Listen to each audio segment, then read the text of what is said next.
नमस्कार दोस्तों। तो अब आप ये सोच रहे होंगे कि क्या कैपकट ऐप से प्रोफेशनल लेवल की एडिटिंग की जा सकती है? इसका सीधा सा जवाब है हाँ। तो आज मैं आपके साथ प्रो लेवल एडिटिंग का सीक्रेट शेयर करने वाला हूँ, जो आपको नूब से प्रो बना देगा। बाकी आप जितना कैपकट के बारे में सोचते हो, उससे कई गुना ये पावरफुल एडिटिंग टूल है। मैं भी अपनी वीडियो इसी में एडिट करता हूँ। इस वीडियो में हम मेरी तरह टेक्स्ट एनिमेशन, की frame animation, masking, 3D edit और बाकी आगे वीडियो में पता चल जाएगा। बाकी कई क्रिएटर्स इस ऐप को काफी क्रिटिसाइज भी करते हैं, क्योंकि इसमें 3D कैमरा जैसे इफेक्ट्स नहीं है। साथ ही इसमें VPN और नेटवर्क एरर की प्रॉब्लम भी रहती है, जो हर नई वर्जन आने पर आपको फेस करनी पड़ती है। तो इस वीडियो में इन प्रॉब्लम्स को भी सॉल्व करेंगे। अब कैपकट ओपन कर लो, लेकिन उससे पहले मेरा टेलीग्राम चैनल ज्वाइन करना न भूलना। फिर कैपकट में मी वाले ऑप्शन पर जाओ और ऊपर सेटिंग्स पर जाकर नीचे स्क्रॉल करके बिजनेस क्रिएटर मोड को ऑन कर लो। इसके बाद कैपकट में ईमेल से लॉगिन कर लो और तुम्हारी प्रॉब्लम सॉल्व हो जाएगी। अपना पहला इफेक्ट है टेक्स्ट एनिमेशन, जो आप लोगों ने मुझसे बहुत पूछा था कि आप इसे कैसे बनाते हो। के लिए सबसे पहले पिक्सआर्ट या पिक्सेलैब ओपन करो। वहाँ अपने टेक्स्ट को ऐड करके उसमें कोई ग्रेडियंट कलर और इनर शैडो भी ऐड कर दो। इसके बाद बैकग्राउंड को ट्रांसपेरेंट करके इसे एक्सपोर्ट कर लो। अब कैपकट ओपन करो और वो टेक्स्ट ऐड करो। इसे अपने हिसाब से फिट करो और शुरू में एकदम एक की फ्रेम लगा दो। इसके बाद मास्क ऑप्शन पर जाओ, पहला मास्क इफेक्ट सेलेक्ट करो और इसका फेदर थोड़ा बढ़ा दो। फिर मेरी तरह टेक्स्ट को हाइड कर लो। अब टाइमलाइन को अपने हिसाब से आगे करके मास्क इफेक्ट को पूरी तरह राइट साइड में खींच दो। अब हमारा ऐसा एनिमेशन बन गया है, लेकिन ये उतना बेहतर नहीं लग रहा। तो इसके लिए टेक्स्ट इमेज पर क्लिक करो और दूसरे मास्क वाले की फ्रेम के बाद एक और की फ्रेम लगा दो। टेक्स्ट इमेज को थोड़ा जूम कर लो। इसके बाद टेक्स्ट इमेज का फालतू हिस्सा अपने वीडियो के अकॉर्डिंग काट दो। अब एनिमेशन पर जाओ, आउट वाले ऑप्शन में जाकर फेड आउट इफेक्ट चुनो और इसकी ड्यूरेशन को एडजस्ट कर लो। अब ये कुछ ऐसा टेक्स्ट एनिमेशन बनकर रेडी हो गया है। अब इफेक्ट ऑप्शन पर जाओ, सर्च बॉक्स में ग्लो टू सर्च करो और पहला इफेक्ट ग्लो टू सेलेक्ट करो। इसके एडजस्टमेंट में जाकर साइज को 100 कर दो और ग्लो को अपने हिसाब से एडजस्ट कर लो। अब ये रहा फाइनल रिजल्ट। अब तीसरा इफेक्ट है आईजेक स्टाइल कैरेक्टर एनिमेशन।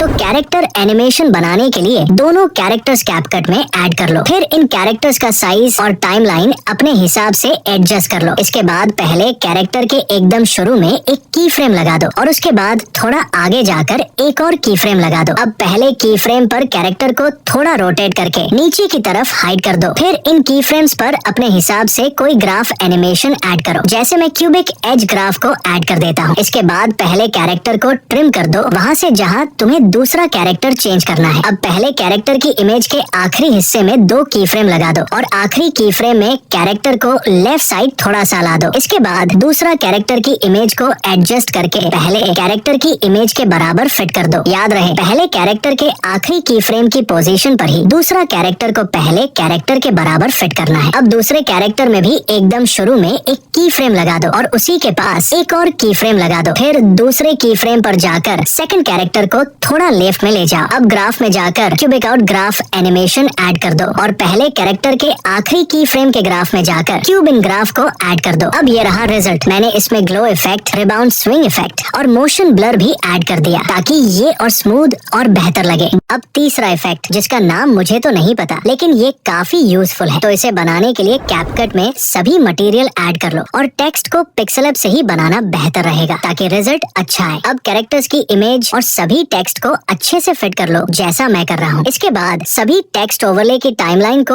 अपने हिसाब से अच्छे से एडजस्ट कर लो, जैसा मैं कर रहा हूँ। फिर सभी टेक्स्ट ओवरले के एकदम शुरू में एक की फ्रेम लगा दो और उसके पास ही एक और की फ्रेम लगा दो। इसी तरह हर टेक्स्ट ओवरले में आगे 2 से 2 की फ्रेम लगा दो। अब किसी भी टेक्स्ट ओवरले के पहले की फ्रेम पर जाकर टेक्स्ट को थोड़ा नीचे कर दो। यही प्रोसेस सभी टेक्स्ट ओवरले पर अप्लाई कर दो। इसके बाद सभी टेक्स्ट ओवरले के की फ्रेम में क्यूबिक आउट ग्राफ ऐड कर दो। अब सभी फालतू हिस्सों को अपने वीडियो के अकॉर्डिंग काट दो और इसे हाई रेजोल्यूशन में एक्सपोर्ट कर लो। इसके बाद फिर से वही वीडियो को नया प्रोजेक्ट में ऐड कर लो। शुरू में एक की फ्रेम लगा दो और दूसरा की फ्रेम फ्रेम तब लगाओ जब टेक्स्ट वीडियो में दिखाई दे। इसी तरह जहाँ जहाँ टेक्स्ट स्क्रीन पर आए वहाँ की फ्रेम लगा दो। आखिरी टेक्स्ट के की फ्रेम के बाद एक और की फ्रेम लगा दो और फिर आखिर में एक और की फ्रेम लगा दो। ये मैंने थोड़ा पॉज करने के लिए एक्स्ट्रा की फ्रेम लगाया है, तुम अपने हिसाब से एडजस्ट कर सकते हो। अब पहले की फ्रेम के बाद दूसरे की फ्रेम पर जाकर वीडियो को टेक्स्ट पर जूम कर दो। फिर तीसरे की फ्रेम पर जाकर अगले टेक्स्ट के ऊपर वीडियो को जूम करो। इसी तरह अगले की फ्रेम पर जाकर अगले टेक्स्ट पर जूम करना है। इसके बाद उस एक्स्ट्रा की फ्रेम में भी वही जूम कर दो जो पिछले की फ्रेम में किया था। फिर सभी की फ्रेम में क्यूब ईज ग्राफ ऐड कर दो। इसके बाद इसे और बेहतर बनाने के लिए मैं glow to effect, rebound swing effect और मोशन ब्लर भी ऐड करूंगा। अब ये रिजल्ट देखो। अब अगला इफेक्ट है 3D स्क्रीन रोटेशन। तो चलो इसे भी बनाते हैं। सबसे पहले कैपकट में अपनी स्क्रीन रिकॉर्डिंग को ओवरले में ऐड कर लो। अब इसका साइज और पोजीशन एडजस्ट कर लो। इसके बाद इफेक्ट ऑप्शन में जाकर सर्च करो प्लेयर 3D और इस इफेक्ट को वीडियो में ऐड कर लो। अब इसके ऑब्जेक्ट में जाकर ऑल वीडियो सेलेक्ट करो। फिर इफेक्ट के एकदम शुरू में एक की फ्रेम लगा दो और आखिर में भी एक की फ्रेम लगा दो। अब आखिरी की फ्रेम पर ग्लो को 0 कर दो, टेक्सचर को भी 0 कर दो और रोटेशन को फुल कर दो या अपने हिसाब से एडजस्ट कर लो। फिर पहले की फ्रेम पर जाकर ग्लो को 0 कर दो, टेक्सचर को भी 0 कर दो, बाकी रोटेशन को अपने हिसाब से एडजस्ट कर लो। मैं इसे डिफॉल्ट पर ही छोड़ दूंगा। अब इस इफेक्ट के ग्राफ में जाकर मेरी तरह एक ग्राफ बनाओ या अपने हिसाब से कर लो। बस अब इसे एक्सपोर्ट कर लो और ये रहा रिजल्ट। मैंने इसमें ग्लो इफेक्ट और रिबाउंड स्विंग इफेक्ट भी ऐड कर दिया है। तो इस वीडियो में मैंने 4 यूनिक इफेक्ट्स बताए हैं जो आपको शायद किसी ने नहीं बताए होंगे। अब अगर आपको इसका पार्ट 2 चाहिए तो कमेंट में जरूर बताना। बाकी कोई प्रॉब्लम हो तो कमेंट में पूछ लो, मैं रिप्लाई देने की कोशिश करूंगा और फीडबैक भी जरूर देना। तो अब मिलते हैं अगली वीडियो में, लेकिन लाइक और सब्सक्राइब करके जाना।